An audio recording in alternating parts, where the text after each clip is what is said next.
inicio a la clase teórica número 2.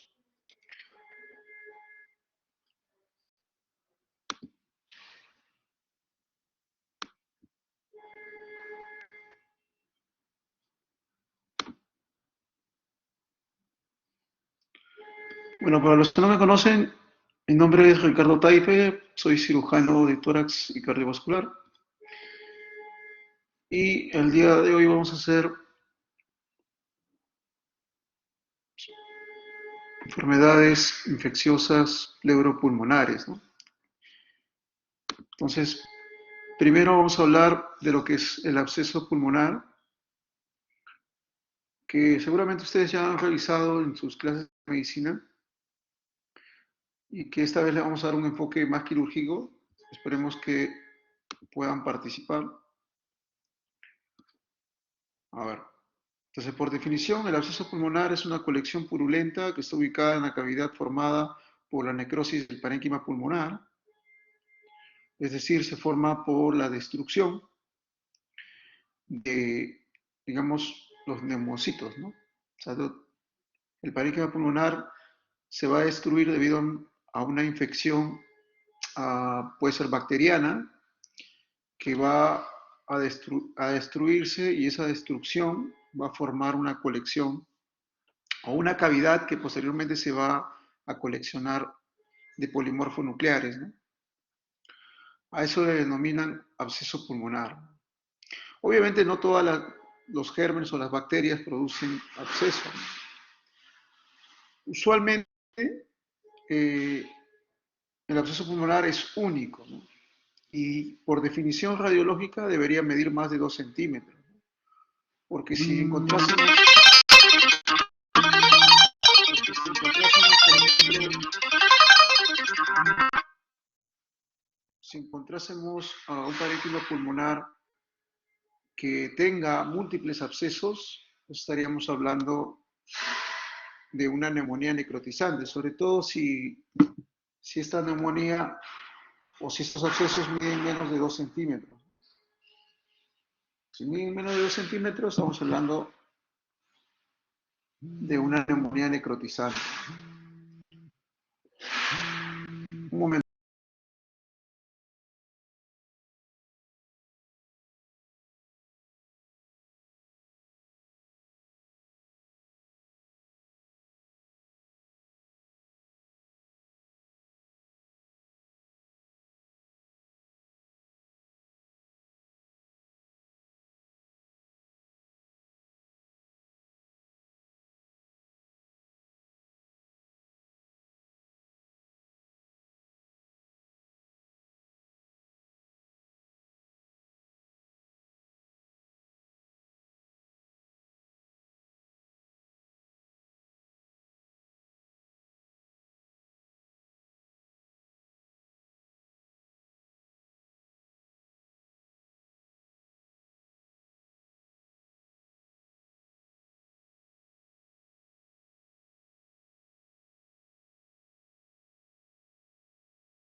jóvenes,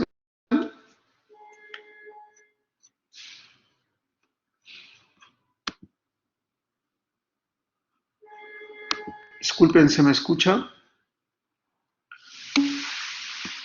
Ok. Ya, entonces como les estaba comentando, el absceso pulmonar, por definición, debe medir más de 2 centímetros en una radiografía de tórax, ¿no? Y cuando mide menos de 2 centímetros y hay un nivel hidroaéreo, y sobre todo en los casos que son múltiples abscesos menores a 2 centímetros con nivel hidroaéreo, entonces estamos hablando de una neumonía necrotizante, ¿no? Entonces los abscesos pulmonares se clasifican, como les mencionaba, por el número en único o múltiple, o por el mecanismo etiológico en primario o secundario, ¿no? Cuando es primario es lo más frecuente, ¿no? La clásica broncoaspiración del contenido gastrointestinal. Y secundario, que se puede deber a una septicemia o a una extensión, por ejemplo, en el caso de una obstrucción bronquial. Entonces, usualmente se contamina, ¿no? Debido a que la vía aérea hay gérmenes colonizantes que se pueden volver patógenos, ¿no? Ante la obstrucción bronquial se puede infectar y eso desarrollar posteriormente absceso pulmonar, ¿no? Lo mismo sucede cuando hay cavitaciones, ¿no? O en el quiste diatídico roto también se puede abscedar, o en el quiste pulmonar congénito también se puede abscedar, o en los llamados secuestros pulmonares, sobre todo los intralobares, se pueden abscedar, ¿no? Esos son llamados abscesos pulmonares secundarios, ¿no?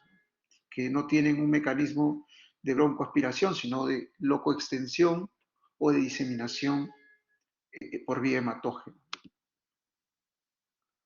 Entonces aquí unos ejemplos, ¿no? Cómo se ve el absceso pulmonar a la tomografía, nivel hidroaéreo, ¿no? Pared engrosada, ¿no? Usualmente más de 3 milímetros de grosor de pared, más de 2 centímetros de diámetro para considerarlo absceso. Cuando es múltiple igual se ve el nivel hidroaéreo, ¿no? Pero generalmente cuando es múltiple se debe a diseminación hematógena, ¿no? Esto generalmente es debido a un germen como el estafilococo aureus, ¿no? Y además, como la perfusión es mayor en las bases de los pulmones, usualmente la diseminación hematógena afecta más que nada a los lóbulos inferiores, por eso que los abscesos pulmonares secundarios o por diseminación hematógena, pregunta de examen, es más frecuente en los lóbulos inferiores. A diferencia del absceso pulmonar característico, el que ustedes han visto probablemente en sus clases de medicina, que es único y que generalmente afecta el segmento 2 y el segmento 6 del pulmón derecho, ¿no? Como se ve en la imagen.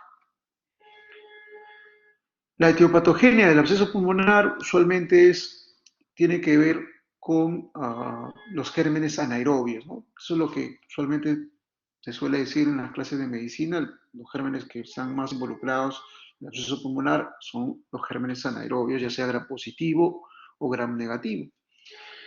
Y los abscesos secundarios o por diseminación hematógena, como les mencionaba, está a la cabeza el estafilococo aureus, ¿no? Y en los gram negativos, la Klebsiella y también la Pseudomonas, ¿no? Que pueden dar también absceso pulmonar. Los gérmenes que con menos frecuencia, o por no decir no dan absceso pulmonar, son el neumococo a la cabeza. Y eso también ha sido pregunta de examen de residencia, ¿no? El neumococo no produce absceso pulmonar, lo que sí produce es neumonía neumocócica y por ende un empiema, ¿no? Entonces, el empiema pleural, una de sus causas, el neumococo, ¿no? Entonces, pero no el absceso pulmonar, ¿no? Hay que diferenciar eso. Si bien es cierto, el absceso pulmonar es una colección purulenta y el empiema pleural también es una colección purulenta, solo que el lugar es diferente, ¿no? En el absceso pulmonar el lugar es el pulmón, es decir, se forma por la destrucción del parénquima pulmonar. En cambio, en la colección purulenta que se debe al empiema está en el espacio pleural, es decir, en un espacio ya preestablecido.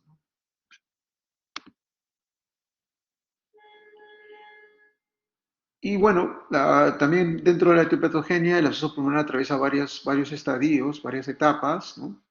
En un primer momento va a haber un infiltrado inflamatorio, básicamente por polimorfonucleares, y luego se va a llenar de secreción purulenta y posteriormente va a haber una obliteración de esa cavidad ya cuando se cura el absceso, formando una cicatriz o neumoesclerosis, ¿no?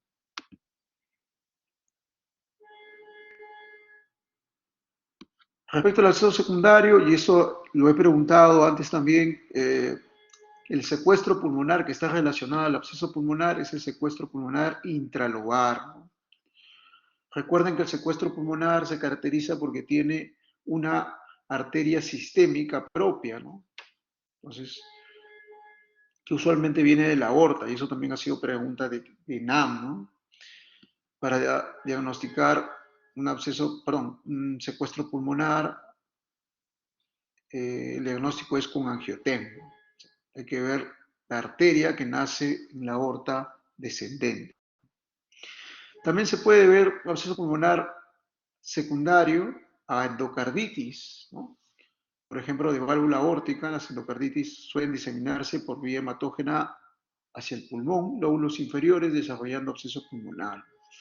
O también infecciones de catéteres, como por ejemplo este es un catéter port infectado, que hubo la necesidad de hacerle una estenotomía para poder retirarlo, ya que nos estaba totalmente adherido al atrio derecho.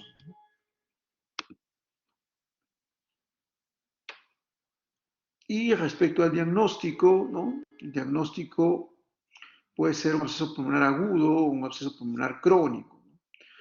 Agudo es lo que usualmente hemos visto, ¿no? En nuestras clases de medicina, ¿no? Es aquel que se presenta con tos y fiebre y esputo fétido o pútrido, ¿no? La triada característica del absceso pulmonar. Y el cuadro crónico, que es que va más allá de las 4 o 6 semanas de evolución, ¿no? Es aquel absceso que no se resuelve con tratamiento médico, ¿no? Y que se cronifica y se va engrosando más la pared del absceso y ya el antibiótico no llega adecuadamente. Entonces, en ese escenario es el que vamos a discutir ahora, ¿no? Pero para que llegue a esa etapa, obviamente, nosotros tenemos que haber visto el absceso en fase aguda, ¿no? Con el nivel hidroaéreo, ¿no? Por eso es que la radiografía de tórax es fundamental para el diagnóstico, y la tomografía para ver qué tan extendido está ese absceso pulmonar, ¿no?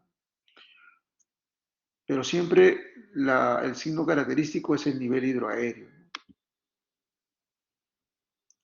Respecto al tratamiento, el tratamiento del absceso pulmonar, chicos, es médico, ¿no? El 90% de casos se resuelve con tratamiento médico, a la cabeza con antibiótico-terapia y drenaje postural. Y el tratamiento quirúrgico, digamos que está dado para los pacientes, para ese 10% de pacientes que no mejora con tratamiento médico, ¿no? Hay un fracaso al tratamiento antibiótico, ¿no? El absceso pulmonar no se reduce, sigue siendo mayor de 4 centímetros a pesar del tratamiento antibiótico, ¿no? O de repente este absceso está relacionado a un tumor abscedado, ¿no? Un carcinoma broncogénico o una malformación congénita, o tal vez ya se está complicando el absceso con empiema o con fístula broncopleural o cursa con hemoptisis, ¿no? Generalmente cuando tiene estas complicaciones, ya el absceso pulmonar tiene indicación de cirugía, ¿no? No vamos a esperar a que se siga descompensando más, a que, digamos, el paciente llegue a un cuadro séptico, ¿no? O un shock séptico. Recuerda que esa es una infección del pulmón y obviamente puede hacerse sistémico. Entonces no vamos a esperar que el paciente se siga deteriorando más porque va a aumentar más la mortalidad. Por eso acá dice cirugía oportuna. Entonces, usualmente la cirugía que se practica en el absceso pulmonar, que cada vez se está dejando más de hacer, ¿no? Porque la gran mayoría de abscesos pulmonares se está resolviendo con tratamiento antibiótico y con un nuevo tratamiento, digamos, no nuevo, pero sí que en los últimos años está siendo efectivo, sobre todo en los pacientes que tienen un riesgo quirúrgico alto, lo vamos a ver más adelante, pero todavía la cirugía sigue siendo una de las alternativas, ¿no? Sobre todo la lobectomía. Por ejemplo, aquí hay una lobectomía inferior izquierda, donde se observa, miren, la cavidad que deja en el pulmón y la reacción inflamatoria de polímeros nucleares, ¿no? A la macroscopía, miren todo el pulmón destruido, ¿no? Por este absceso pulmonar. Entonces, el tratamiento actualmente básicamente es médico, de ahí que esta tuerca sea mayor, más grande. Luego tenemos para los pacientes que tienen un riesgo quirúrgico alto y no pueden ser sometidos a cirugía, tenemos el drenaje percutáneo, ¿no? El drenaje del absceso pulmonar percutáneo. Y para los pacientes que sí tienen un riesgo quirúrgico bajo, se le puede ofrecer cirugía. Y como se les mencionó, es la lobectomía, la cirugía estándar, ¿no? Para estos casos. El drenaje percutáneo usualmente se hace guiado por tomografía o guiado por ultrasonido o guiado por fluoroscopía, ¿no? Se introduce un catéter pigtail, como ven acá en la imagen, para drenar ese absceso pulmonar, ¿no? Por ejemplo, aquí ya ingresó el catéter y acá ya se está drenando esa colección purulenta. Entonces la idea es esa, ¿no? Drenar la colección purulenta y obviamente seguir con los antibióticos para que de esta manera, como ven acá, después de 2 semanas de cobertura antibiótico y drenaje, prácticamente ya se formó una cicatriz, ¿no? Una neumoesclerosis, ¿no? El absceso pulmonar se resuelve. Entonces nosotros hicimos una publicación en el Hospital Menara, ¿no? Sobre el absceso pulmonar en un pulmón COVID, ¿no? Se practicó aquí una lobectomía.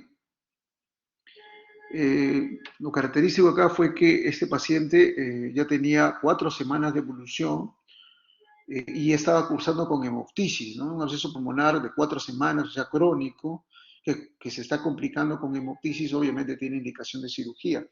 Pero en ese tiempo, obviamente, en la pandemia no había mucho temor a operar un pulmón por el tema del COVID, ¿no? Entonces, este fue el primer caso que se publicó de pulmón COVID operado, en este caso un absceso pulmonar, ¿no? La primera ola de la pandemia COVID-19, ¿no? De ahí lo anecdótico. Muy bien, entonces, respecto al absceso pulmonar, ahora vamos a pasar a las bronquiectasias, ¿no? Que es la segunda patología que nos toca discutir ahora.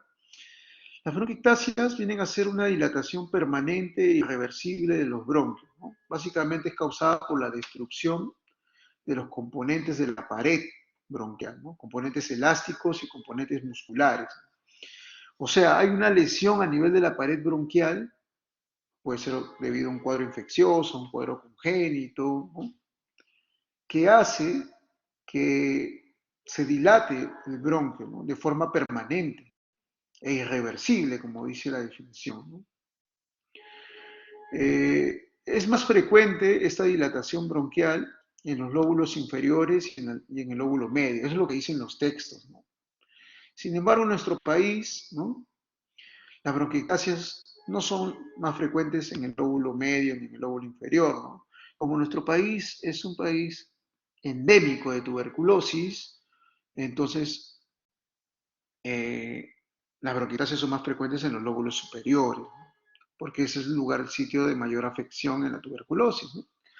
Por la relación BQ, ¿no? Ustedes ya conocen muy bien de sus clases de neumología. Entonces acá en estas imágenes se puede ver las bronquiectasias, ¿no? Esas dilataciones bronquiales.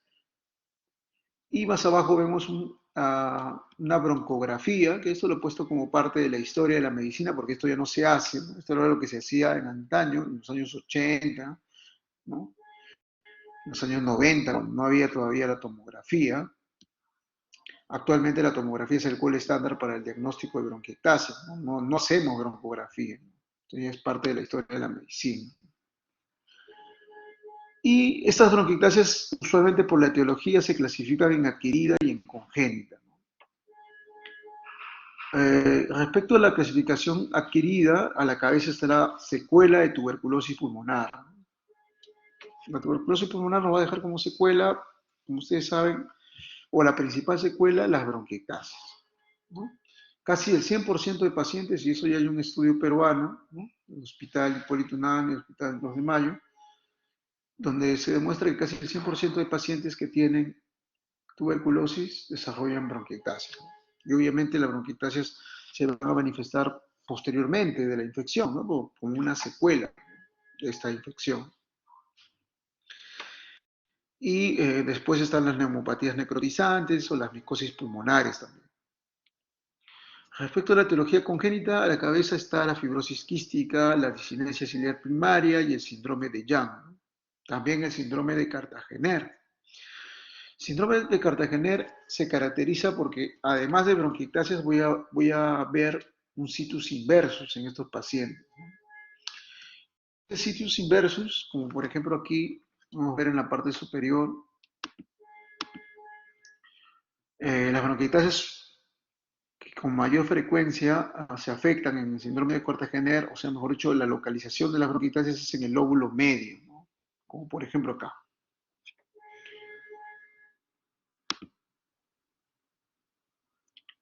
Y otras causas un poco raras de bronquiectasis son las malformaciones arteriovenosas pulmonares. Nosotros en el Hospital Almenara también tenemos una publicación respecto a esto, y estos pacientes justamente desarrollan bronquiectasias, ¿no?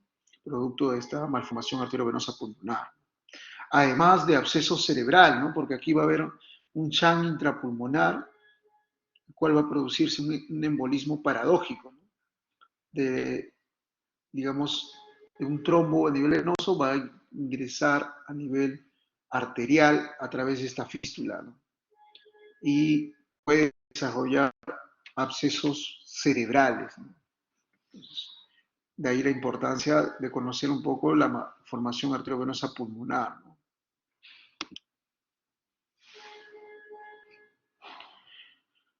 La fibrosis quística, que es poco frecuente en realidad verlo, sobre todo en adultos, o menos, ¿no?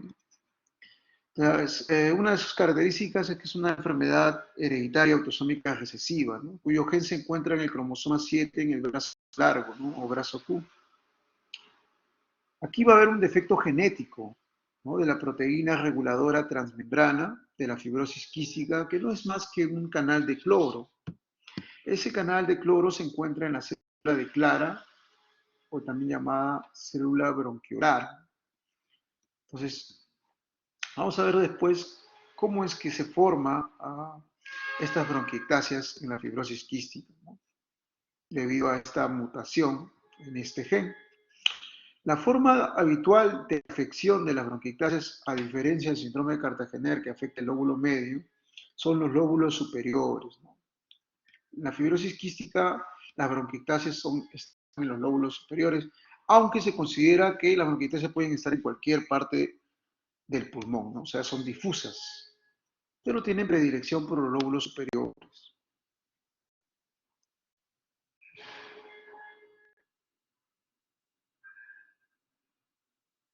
Bueno, una de las explicaciones, ¿no?, por las cuales se desarrolla bronquiectasis en la fibrosis quística, como les mencionaba, es por el canal de cloro. Lo normal es que este canal de cloro sirva para poder, digamos, mantener la homeostasis intracelular, ¿no? Porque lo normal es que al ingresar el sodio se reabsorba agua, ¿no? Por cada molécula de sodio que se absorbe, perdón, que ingresa a la célula se va a reabsorber agua. Pero como el sodio es un cation, lo vamos a, digamos, a neutralizar a través del cloro, ¿no? O sea, no podemos dejar que nos quedemos solo con cargas positivas, digamos, ¿no? Tenemos que mantener una homeostasis intracelular. Pero ¿qué pasa en una célula afectada por la fibrosis quística, ¿no? Este canal de cloro no funciona, entonces el cloro se queda en el intracelular y esos aniones en el intracelular digamos, van a cargar negativamente el intracelular y por ende hay que neutralizarlos. Entonces comienza a ingresar más sodio a la célula y el ingreso mayoritario de sodio hace que se reabsorba más agua, ¿no? Y esa reabsorción de agua, digamos que es mayor en una célula que tiene fibrosis quística, ¿no? Y eso va a llevar a que a nivel intrabronquial, ¿no?, a nivel de la luz bronquial, se va a deshidratar el moco. Y la deshidratación del moco es lo que va a llevar a que el bronquio se obstruya, se tape, y eso sea un caldo de cultivo para las infecciones bronquiales. Entonces, constantemente estos pacientes van a tener bronquitis y esa bronquitis va a lesionar la pared bronquial y por ende va a desarrollar bronquiectasis. Todo debido al aumento de la viscosidad del moco. ¿Y por qué aumenta la viscosidad del moco? Porque hay una alteración en el canal de cloro. Eso es lo que sucede en la fibrosis quística, ¿no? Lamentablemente, la fibrosis quística, como es una afección difusa, habíamos mencionado, del pulmón, el tratamiento no puede ser lobectomía, ni bilobectomía, ni neumonectomía, ¿no? Esos pacientes se benefician de un trasplante pulmonar. Ahora, en nuestro país el trasplante pulmonar no se realiza con mucha frecuencia, ¿no? Es más, en los últimos años se ha realizado solo en nuestro hospital, el Hospital Almenara, con éxito los trasplantes pulmonares, ¿no? Que dicho sea de paso, no son muy frecuentes.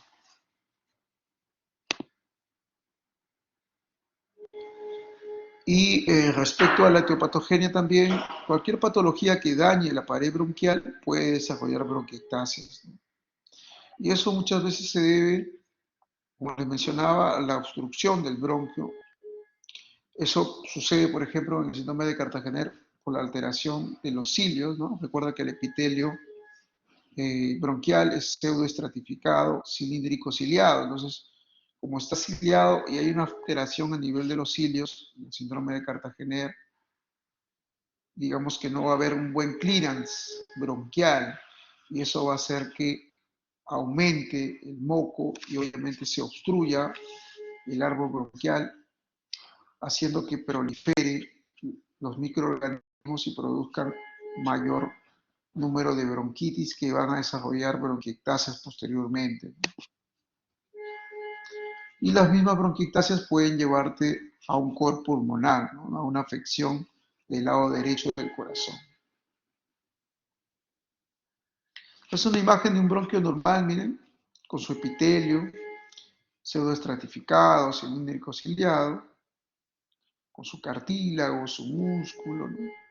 Y abajo vemos una imagen de una bronquiectasia, ¿no? Miren la dilatación bronquial, deforme, sin epitelio, ¿no? Cargado de moco en su interior, con vasos sanguíneos alrededor del bronquio. Neovasos, aquí va a haber una neoangiogénesis. Cuando hay bronquiectasia, chicos, hay nueva formación de vasos sanguíneos, pero esos vasos sanguíneos son anómalos. En realidad vienen a ser una anastomosis entre la circulación sistémica y la circulación pulmonar, que son frágiles, se rompen con facilidad. El paciente tose y se rompe y obviamente debuta con hemoptisis, ¿no? Por eso que la bronquiectasis se asocia a hemoptisis. Y el diagnóstico, usualmente cuando la bronquiectasis se infecta, ¿no? Es decir, cuando el moco cambia de aspecto, ¿no? De ceroso se vuelve purulento o de mucoso se vuelve purulento. Usualmente el germen más frecuente es el Haemophilus influenza, ¿no? Pregunta de examen de residencia. Y la triada clínica de la bronquiectasis es la tos, el esputo purulento y la disnea. En muchos casos el paciente puede debutar con hemoptisis. Estar siempre pensando en bronquiectasis cuando hay hemoptisis. Como habíamos dicho, en nuestro país la causa más frecuente es la tuberculosis o la secuela de tuberculosis, más no las otras patologías, como en otros países el tabaquismo, ¿no? Una causa de bronquiectasis también. Pero en nuestro país, no, digamos que el consumo de tabaco no es tan alto, ¿no? Tal vez el consumo de cerveza sí, pero no el consumo de tabaco. Entonces, el diagnóstico de bronquiectasias usualmente es con tomografía, habíamos dicho, ¿no? Es el gol estándar, ¿no? Aquí vamos a ver las imágenes en anillo de sello cuando la bronquiectasia es quística o sacular, ¿no? Porque va a pasar por varias etapas y de acuerdo a eso te va a dar una imagen radiológica. Entonces, acá por ejemplo vemos una bronquiectasia cilíndrica, ¿no? Miren, todo el bronquio está dilatado. Puede haber también varicosa conforme sigue avanzando, ¿no? Dilataciones y estenosis. Sigue avanzando, se vuelve quística o sacular. como vemos acá. Acá está dilatado, todo. ¿Ya? Cuando tiene esta dilatación, es que nosotros lo vamos a ver como imágenes en anillo de sello, ¿no? En esta fase, en la fase quística o sacular, ¿no? Que es la fase final de las bronquiectasias. El tratamiento, al igual que la otra patología, o sea, al igual que el absceso pulmonar, el tratamiento es médico, no es quirúrgico de inicio. Cuando no hay buena respuesta al tratamiento médico, se puede optar por el tratamiento quirúrgico, que puede ser lobectomía, neumonectomía o trasplante pulmonar. Pero esto es para los pacientes que tienen bronquiectasias que no se deban a fibrosis quística, ¿no? Porque habíamos dicho que en la fibrosis quística las bronquiectasias son difusas y por ende el tratamiento es el trasplante pulmonar. Ahora, una forma de tratamiento de las bronquiectasias, sobre todo de la complicación, como es la hemoptisis, es la embolización, ¿no? Aquí, por ejemplo, estamos viendo un catéter que ingresa a la aorta, ¿no? Y este catéter es un catéter BERT, ingresa a la aorta, pinta todo el árbol bronquial y se observa la fuga de contraste, ¿no? A nivel del lóbulo inferior. Probablemente este sea el lugar de sangrado de la bronquiectasia. Entonces, ese sangrado de la bronquiectasia se evidencia con esta fuga de contraste. Entonces, ¿qué se hace en ese caso? Se detiene la hemoptisis, o mejor dicho, el sangrado, con una embolización. La embolización se puede hacer con embósferas, histoacril, gelfond, coils o microcoils, que son dispositivos para ocluir estos vasos anómalos, ¿no? Esto logra tratar la hemoptisis con éxito más o menos en un 70 a 80%. Cuando uno hace una embolización bronquial hay que tener en cuenta la anatomía de las arterias bronquiales y recordar que la variante más frecuente es la tipo 1, en la cual hay dos arterias bronquiales en el lado izquierdo y una sola arteria bronquial en el lado derecho. En las indicaciones básicamente están cuando hay un fracaso al tratamiento médico o es un paciente que cursa con hemoptisis masiva o amenazante. No, y obviamente no mejora con embolización bronquial. Para los casos en los cuales todo el parénquima pulmonar ha sido reemplazado por bronquiectasias y el paciente ya tiene un BEF1 menor a 30%, entonces el paciente debe ser sometido a una cirugía de trasplante pulmonar. Muy bien.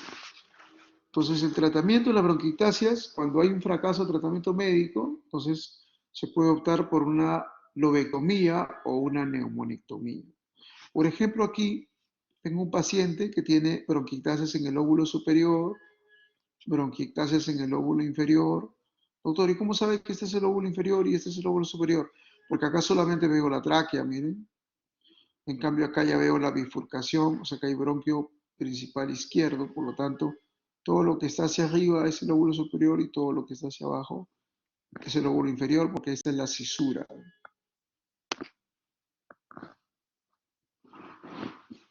Entonces, volviendo al caso anterior, cuando yo tengo bronquiectasias en el lóbulo inferior y tengo bronquiectasias en el lóbulo superior, ¿qué le voy a hacer? ¿Lobectomía o neumonectomía?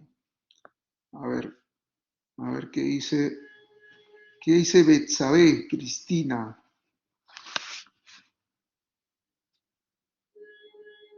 ¿Qué le hacemos en este caso? No está.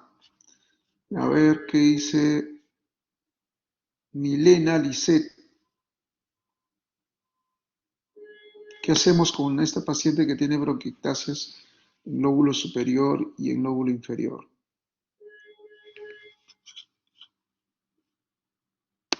Tampoco está. No. Diana Carolina, ¿qué hacemos con este paciente?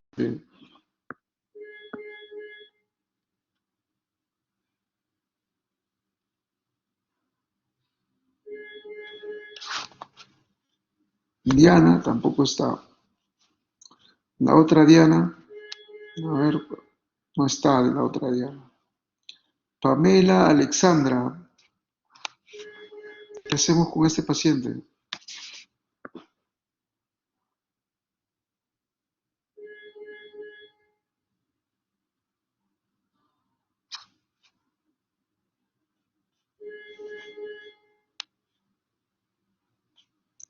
Tampoco está Pamela, que todos están fuera.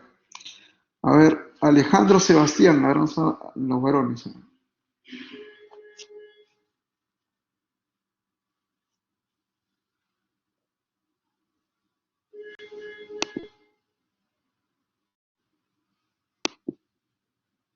Alejandro tampoco está.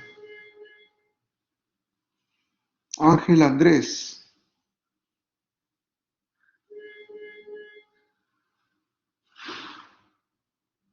no están, no hay nadie.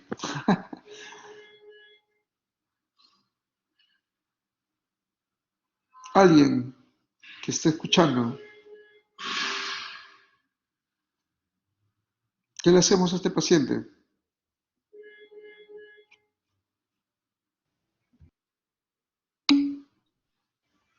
Doctor, ¿podría hacerse una lobectomía? Claro, podría ser una lobectomía, pero si yo le hago una lobectomía, es decir, le saco el lóbulo superior, le dejaría las bronquiectasias del lóbulo inferior, ¿no? Por lo tanto, el paciente seguiría teniendo hemoptisis. Entonces, la lobectomía no resolvería todo el problema. ¿Qué le podría hacer?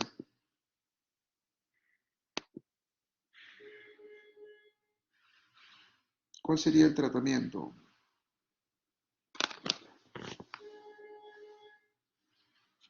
Eric, ¿lobectomía sería lo más adecuado?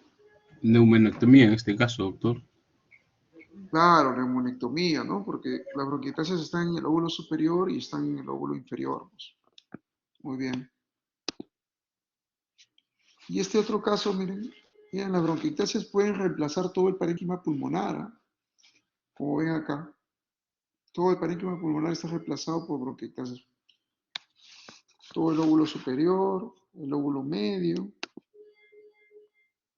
y el lóbulo inferior también. Pero en este caso del lado derecho, ¿no?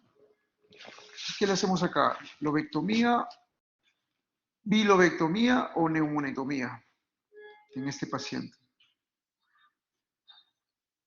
Que está afectado todos los lóbulos en el lado derecho. ¿Qué opinan? Prácticamente todo el pulmón derecho está lleno de bronquiectasias, ¿no? Probablemente este paciente dependa de oxígeno, porque ya el intercambio gaseoso no se realiza, ¿no? Debido al fibrotórax, ¿no? El fibrotórax le denominan, tiene varias acepciones, una de ellas es que el pulmón sea reemplazado por tejido fibrótico, ¿no? O sea, ya no hay parénquima pulmonar, ya no hay membrana alveolo capilar para el intercambio gaseoso, porque todo el parénquima se ha reemplazado de bronquiectasias. Pues en este caso, como todo el pulmón derecho está afectado, el paciente debería ir también a neumonectomía derecha, ¿no? En el caso de las bronquiectasias, la cirugía de elección es la lobectomía, también puede ser la neumonectomía, y el abordaje es la toracotomía. Como ven acá, usualmente se utiliza una ventilación unipulmonar y la toracotomía que se realiza se hace por el borde superior. Generalmente en el Hospital Almenara hacemos esta toracotomía, ¿no? Una toracotomía axilar vertical.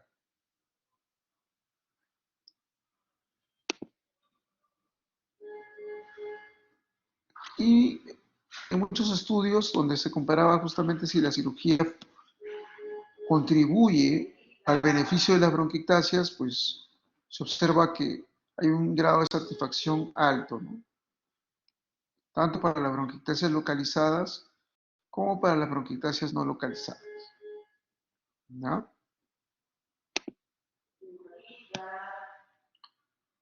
Y bueno, respecto al empiema, que es la última patología que vamos a ver, como habíamos mencionado, hay una colección purulenta en el espacio pleural, ¿no?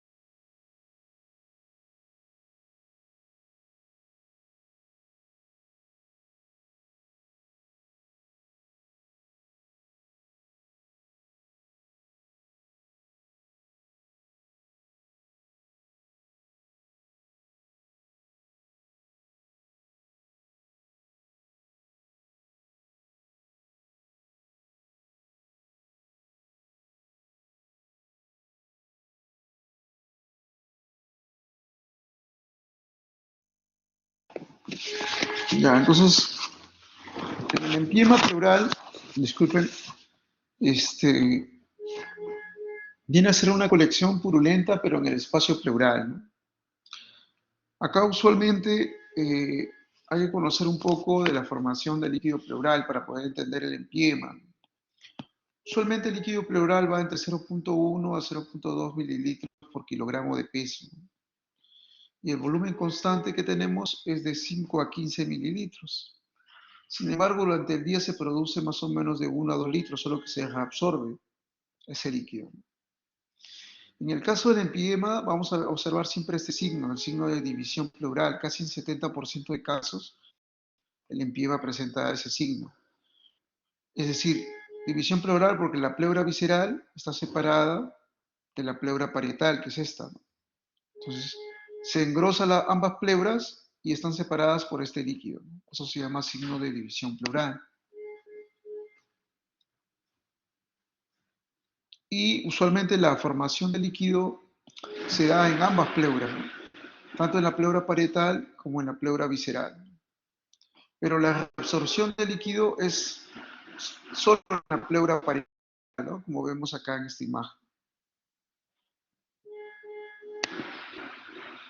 O sea, si te preguntan en tu examen dónde se reabsorbe el líquido pleural, en la pleura parietal, ¿no? Pero la formación sí es en ambas, ¿no? En ambas hojas pleurales.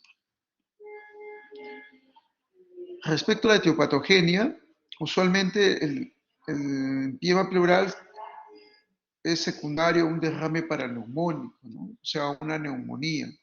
Y la neumonía, ustedes saben, adquirida en la comunidad, el germen más frecuente es el neumococo, ¿no?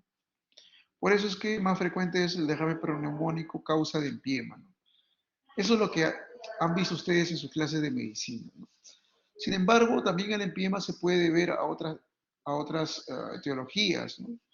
Como por ejemplo procedimientos quirúrgicos, como por ejemplo traumas, ¿no? Traumas torácicos penetrantes, o también a una diseminación hematógena o linfática. Eso es lo típico, la historia natural del empiema pleural post-neumococo, ¿no? O sea, post-neumocónico. O sea, esto de aquí se cumple, el derrame pleural, digamos, paraneumónico se transforma en un empiema, ¿no?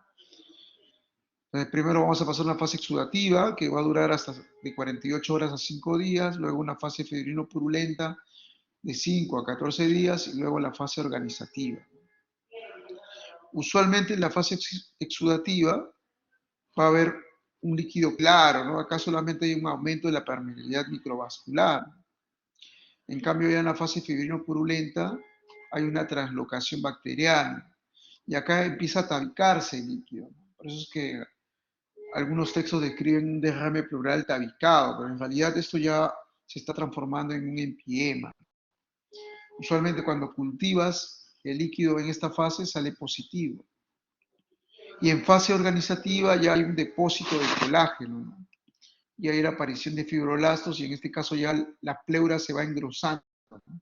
Tanto la pleura visceral como la pleura parietal. Entonces, estas fases, de acuerdo a las fases, uno puede obtener determinada característica en el líquido pleural. Por ejemplo, el empiema En fase exudativa no va a haber ninguna alteración en el líquido. Solo la alteración va a ser a nivel sistémico, en el hemograma y el PCR.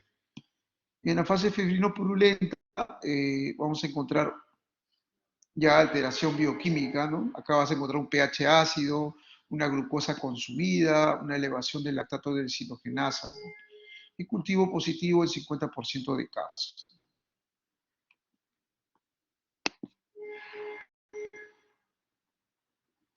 A nivel radiológico, como les mencionaba, el signo de división pleural se presenta en 70% de casos, ¿no? Por eso es que la tomografía es el gol estándar para el diagnóstico del empiema. Acá nos preguntan en qué fase nos encontramos. Cuando la pleura ya está engrosada, ya estamos hablando de una fase organizativa, ¿no? El tratamiento del empiema pleural depende mucho si estamos en fase aguda o si estamos en fase crónica. Fase aguda se considera las 2 primeras semanas, ¿no? Ya cuando estamos en fase crónica estamos en un empiema organizativo, o sea, un empiema en la cual ya hay depósito de fibrina y el pulmón está atrapado por esta coraza, por este engrosamiento de la pleura. Y en ese caso, cuando es fase aguda, el tratamiento es drenaje pleural. Cuando es una fase crónica, el tratamiento es la decorticación pulmonar y evacuación del empiema. En algunos casos también está indicado la ventana pleural, o también llamada toracostomía abierta. Hoy en la práctica justamente comentaron acerca de esta toracostomía abierta. Perdón, toracostomía abierta.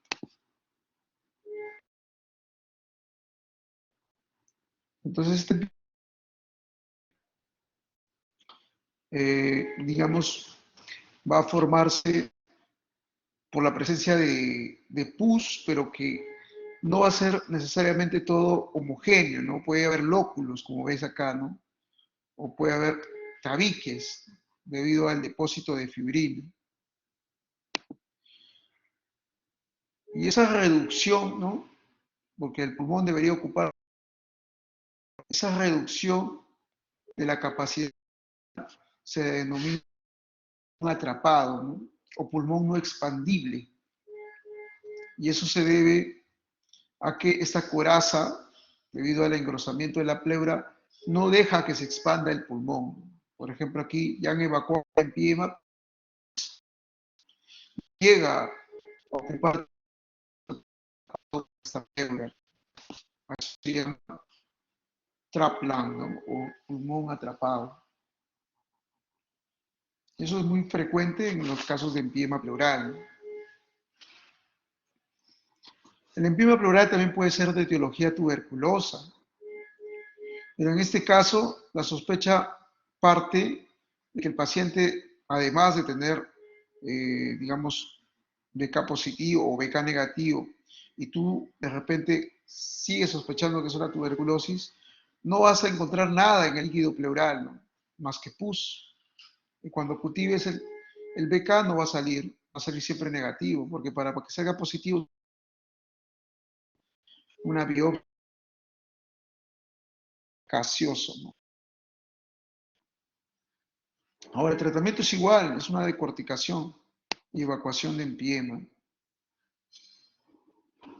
Se puede hacer por toracotomía también, o se puede echar mano de la cirugía toracoscópica video asistida, o también conocida como BATS, como en este caso, ¿no?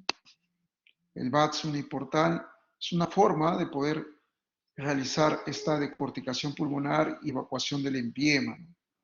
Por ejemplo, esta es la presencia de estos granulomas tuberculosos.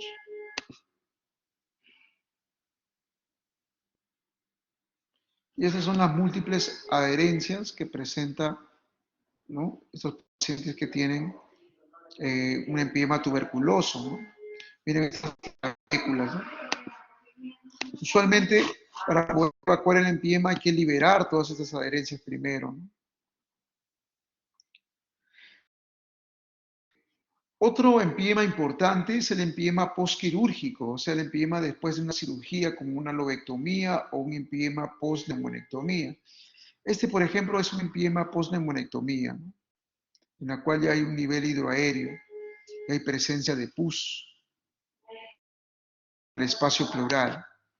Generalmente estos empiemas post-neumonectomía sea, después de haber sacado el pulmón, aparecen debido a la presencia de una fístula, que viene a ser una comunicación entre la vía aérea y el espacio pleural.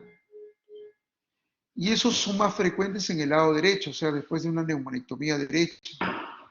El ángulo en el lado derecho es de 25 grados, ¿no? El ángulo traqueobronquial. Y el ángulo traqueobronquial en el lado izquierdo es de 45 grados. Es decir, en el lado derecho es más vertical el ángulo, ¿no? Más agudo. Por eso es que es más frecuente la fístula en el lado derecho. Otro factor importante es que en el lado derecho solo tenemos una única arteria bronquial y por eso es que el tejido tiene mayor grado de isquemia y es por eso que hay más dehiscencia del muñón bronquial. Por ejemplo, aquí esta es una fístula del lado izquierdo, una comunicación entre el bronquio principal izquierdo y el espacio pleural después de una neumonectomía. Y a la broncoscopía, miren, ahí está la fístula. Esa fístula, digamos que perpetúa el empiema. El empiema, a pesar del drenaje, a pesar de los antibióticos, no mejora.